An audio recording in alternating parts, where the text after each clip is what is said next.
I'm having an affair with my tenant. The sex is so good, so addictive, I can barely breathe. And the best part? My husband, Marcos, thinks she's just that quiet art student living in the studio out back. Last night, we made love in my kitchen, and I had to bite her hand to keep from screaming while he was watching TV in the next room. I'm risking everything for her, for the passion she makes me feel.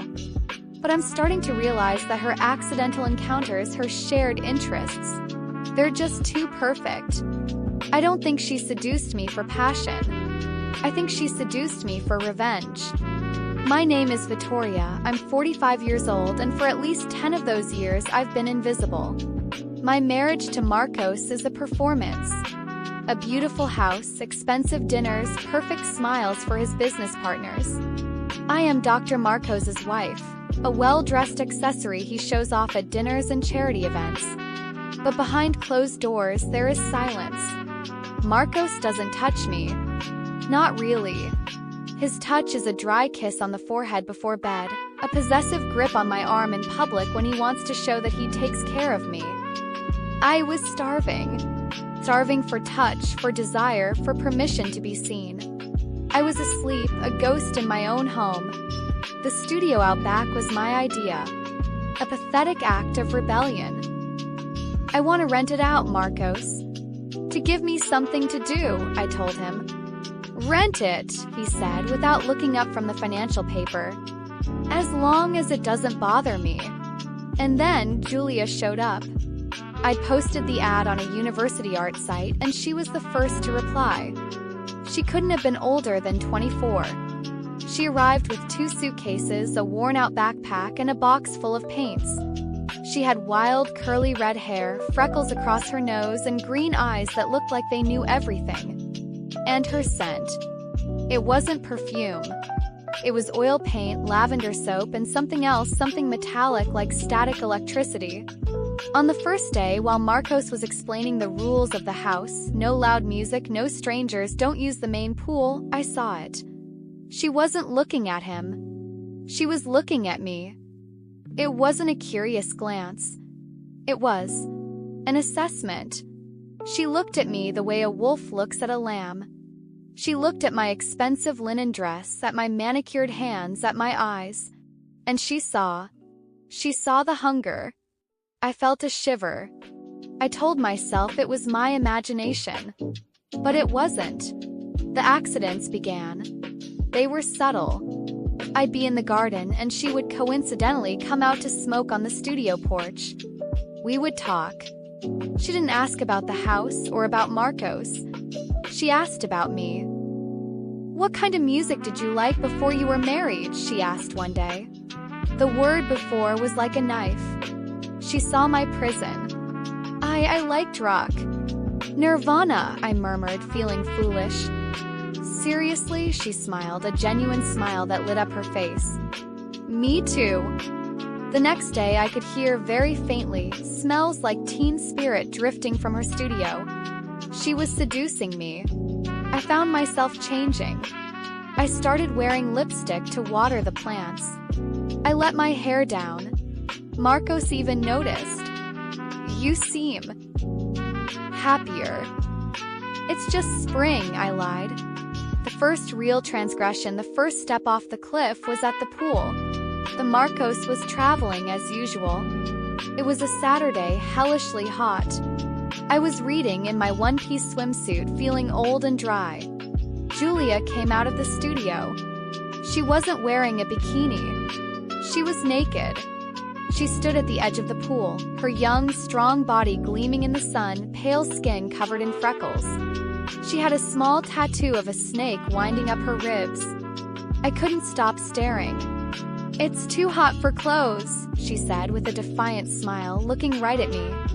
And she dove in. The splash was loud and my heart hammered. I watched her swim, strong, agile strokes. She swam to the edge where I was sitting, resting her arms on the tile, water dripping from her face and breasts. The water's amazing, Victoria. Aren't you coming in? I can't, I stammered. Marcos doesn't like anyone using the pool. Of course you can, she whispered. He's not here. And even if he was, what would he do? Hit you? No, course not. He just controls you, she finished, her green eyes locked on mine. He doesn't own you. The sun is free. The water is free. Come on. She held out her wet hand. I looked at that hand. I thought of my 10 years of silence, of obedience, of dryness. I thought of how Marcos made me feel small, stupid, invisible. And I looked at her, naked, defiant, alive. I took off my robe. That same night, I was in the kitchen, unable to sleep, my body still tingling from the clandestine swim. My phone vibrated. It was her. Your back door. Is it locked? My heart leaped. I looked up the dark staircase where Marcos was sleeping. I texted back, why? Her reply, because I'm coming over. The back door was unlocked. I always left it unlocked, out of habit. But that night, the soft click of the handle turning was the loudest, most erotic sound I had ever heard. I was in the kitchen, pretending to get a glass of water, my heart beating so hard I could hear it in the silence of the house. The door opened. Creak was like a scream. And she was there, standing in the darkness, backlit by the moonlight, a silhouette. She was wearing short pajamas, her red hair a mess. Her scent, paint, and lavender flooded my kitchen, mixing with the smell of lemon cleaner. Victoria, she whispered as if she was scared. But her eyes weren't scared. They were ravenous. She was devouring me with her eyes, right there in my own home. I couldn't sleep, she said, taking a step inside. Me neither, I replied, my voice a thread. She crossed the kitchen slowly. Every one of her steps on the marble floor was a thunderclap in my chest. She didn't look like a student. She looked like a huntress. She stopped inches from me. I could feel the warmth of her body. I could see the freckles on her face. You shouldn't be here, I whispered. I know, she said. But you let me in. I didn't. You left the door unlocked, she interrupted, her voice low and raspy. You wanted me to come. She didn't kiss me. She touched my face. Her fingers were rough, stained with dry paint. Contrast with my soft, cared-for skin was electric. So beautiful, she repeated what she'd said at the pool. So hungry. And the kiss. My God. It wasn't like kissing Marcos, it wasn't like kissing any man. It was soft but starved. It was curious but expert. Her tongue was like fire, exploring my mouth in a way that made me forget my own name, my marriage, the man sleeping upstairs. My hands, on instinct, went to her hair, grabbing, pulling her closer. I wanted her. I wanted her in a primitive way that terrified me. We didn't even make it to the bedroom. It happened right there on the kitchen island. She lifted me up and sat me on the cold marble. I gasped. Contrast of the freezing stone against the hot skin of my thighs made me lose control. I was completely exposed, vulnerable, and I had never felt so powerful. She was incredible.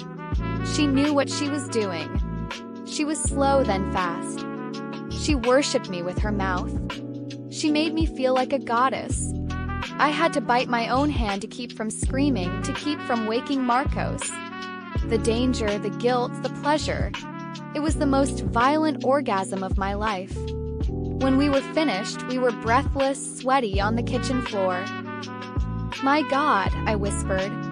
She just smiled, licking her lips. That was just the beginning, she said. And it was. The affair became my addiction. The sex was the drug. The adrenaline of almost getting caught. We'd make love in her studio, the smell of paint everywhere, our bodies stained with acrylic paint and sweat. We'd hide like teenagers. We'd make love in my car in the garage with the door closed. And the most dangerous, what she loved the most, in my house. In the living room on the expensive rug while Marcos was in his study on a conference call. in the dining room on top of the table where I served his business dinners. The arousal came from the danger. She was bold. She loved the risk. "Does he suspect?" she'd ask, smiling. "No," I'd say. "He doesn't even see me." "I see you," she would always reply. And I believed her. I was so obsessed with the sex, the passion, the feeling of being alive that I didn't see the small signs. I didn't see that my every moan, every secret I whispered in the dark about my marriage wasn't an act of love. It was data collection. I was giving her the ammunition, and I had no idea the gun was pointed at my own head.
The sex was the drug, but the passion was what hooked me. I fell in love, hopelessly and irrevocably. I was in love with my tenant, a woman 20 years younger than me, and I was willing to burn my entire life to the ground for her. It wasn't just about the body. Júlia listened to me. She asked me about my dreams. One night, lying in the messy bed of her studio, smelling of sex and turpentine, I told her about the art gallery I'd wanted to open before I married Marcos. I used to paint, I confessed, something I hadn't said out loud in a decade. I was good. I had a scholarship. But Marcos, he said it wasn't a real job. That it was a cute hobby. That his work was what mattered. Júlia sat up in bed, her small, bare breasts perfect in the moonlight. Her green eyes were glittering with anger. An anger that seemed to be for me. "He erased you," she said. "He took your soul, Vittoria, and locked it away. You're not a cute hobby. You're fire." She made me feel powerful. She bought me canvases. "Paint," she ordered. "I want to see." She began to teach me to paint, but it was more than that. It was a seduction of the soul. Hours and hours in her studio, me posing, sometimes nude, her looking at me with an intensity that melted me. "I can't capture your eyes," she'd say in frustration, throwing the brush down. "There." So sad, but so hungry. She saw me. She validated me. Where Marcos saw weakness, Júlia saw sensitivity. She was poisoning my mind against Marcos, and I was drinking the poison as if it were wine because the poison tasted like her. I began to see my marriage for what it was, a prison.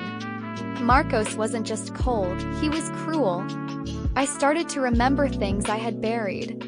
The way he controlled my money, giving me an allowance as if I were a child. The way he criticized my clothes in public. "That dress is a bit disperace, Vittoria. You're not 20 anymore." The way he humiliated me in front of his friends, laughing at my opinions on politics. Oh, Vittoria and her causes. The way he isolated me from my family, saying they were too simple for our new social circle. And I told Júlia everything. In the heat of the moment after we made love, I would confess. I told her about how he made me sign a prenuptial agreement that basically left me with nothing if I cheated. I told her about the bank accounts I couldn't access, about the safe in his office where he kept the company's secrets. I was her confessional. "He treats you like a possession," she'd say, holding me. "You need to leave. You deserve to be happy." And I believed her. I decided I was going to leave everything for her. I was finally going to live. One night, I told her. In the middle of a kiss, I stopped her. "Júlia, I'm going to leave Marcos. I'm going to ask for a divorce. I'm going to be with you." I expected her to be radiant, relieved. But her reaction was strange. A cold glint passed through her eyes. She didn't smile. She became serious. "No," she said, her voice suddenly hard. "You can't just leave. Not like that." "Why not?" "But we love each other." "Because he won't let you," she said, gripping my shoulders. "He'll destroy you. He'll say you're crazy. He'll leave you without a cent. He'll crush you, Victoria." "I won't let that happen." "But what can we do?" I asked, fear starting to replace the passion. "You need leverage," she said, her green eyes fixed on mine. "You need something that will destroy him before he destroys you."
Leverage.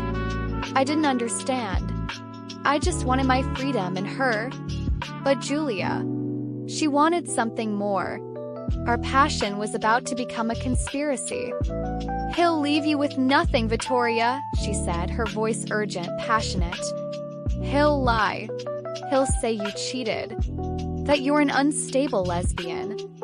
The word sounded like a slap.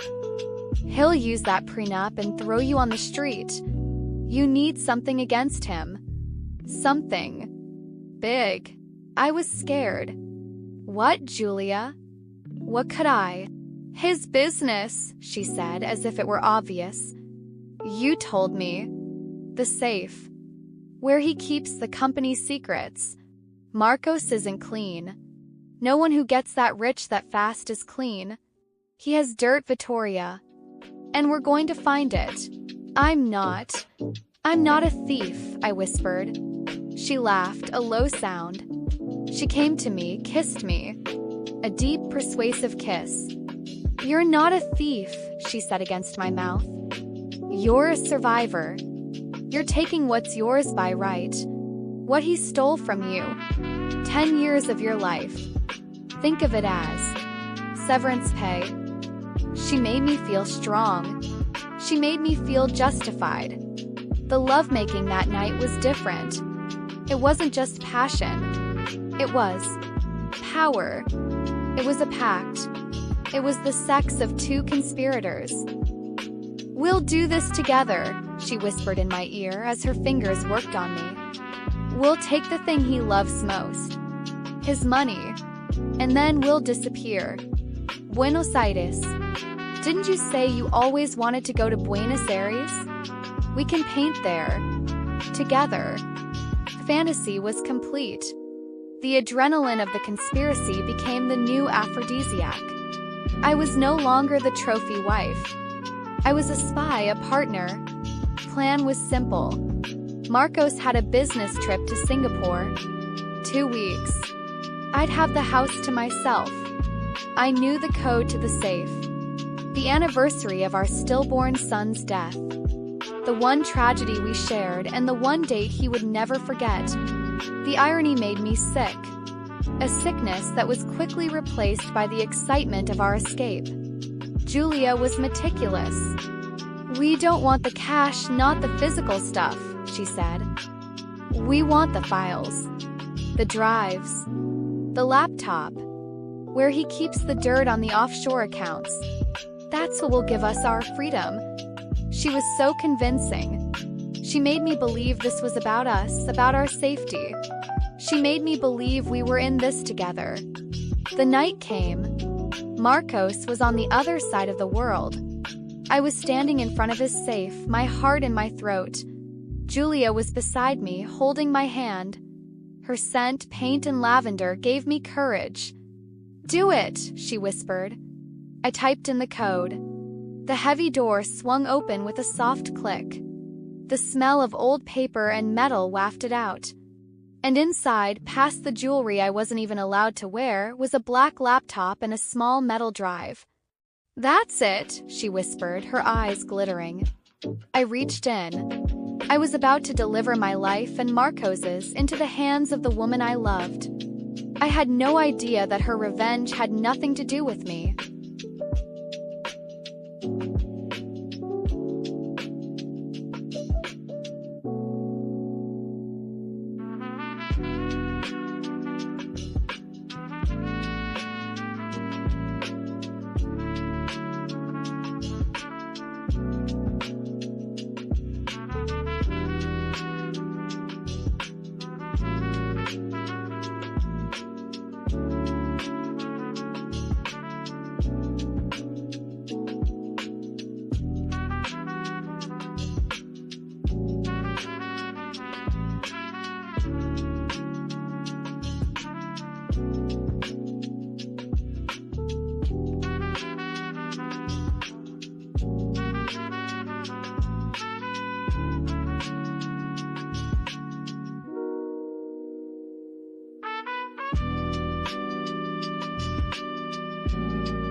I did it. The drive was in my hand. A small, black piece of metal that held Marcos's entire empire. I felt triumphant. I turned to Júlia, ready to kiss her, ready to start our new life. "We did it, my love," I said, my voice shaking with relief. But the woman I found was not the passionate lover I knew. Júlia was calm. She wasn't smiling. She was staring at the drive in my hand with an intensity that sent a chill down my spine. Yes, she said. We did. She took the drive from my hand, and she smiled. But it wasn't her smile. It was a cold, satisfied smile, a smile that didn't reach her eyes. Thank you, Vittoria. Júlia? What? What's wrong? We did it. Let's go. Let's pack. I'm already packed, she said, motioning to the backpack near the office door, a backpack I hadn't seen her bring in. I'm not packing our bags, Vittoria. I'm packing my bag. The blood drained from my face. The floor of Marcos's expensive office seemed to fall away. What? What are you talking about? Buenos Aires. You said... I said what you needed to hear, she said, her voice now hard, all the warmth, all the smoke gone. She pocketed the drive. Who are you? I whispered. And then she told me. My name isn't Júlia. It's Ana. Ana Vasconcelos. The name. Vasconcelos. The... Vasconcelos Tech? Marcos's partner? The woman who... He bankrupted? Who killed herself? She wasn't his partner, Ana Júlia snarled, her green eyes now full of a hatred I had never seen. She was my mother. And he didn't bankrupt her. He stole from her.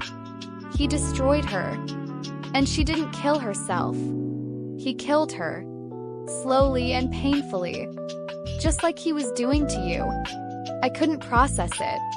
The art student. Passion. The sex. My love. The paintings. I stammered. The painting I was doing of you? I can't paint, she said, laughing. A dry, awful sound. I bought those canvases at a thrift store. I needed a cover. I thought it was poetic. The seduction. The revenge. You used me, I said, the tears coming, hot and bitter. You. Did you feel anything? The sex. The passion. She stopped at the door and looked back at me. Her eyes were as cold as Marcos's. You were the easiest way to his safe. You were. Convenient. And yes, she shrugged, the sex wasn't bad. You were desperate. It's easy to make a starving woman come. She zipped up her backpack. Goodbye, Vittoria. Thanks for your hospitality. And good luck with Marcos. She walked past me, the drive with Marcos's ruin in her pocket, and didn't look back. I heard the front door slam. I was left standing there in his office, smelling of fake paint and lying passion, and I realized I hadn't been saved. I had been the weapon. And now I was alone in the middle of the blast zone with an empty safe, waiting for my husband to come home and find out that we had both in different ways been destroyed.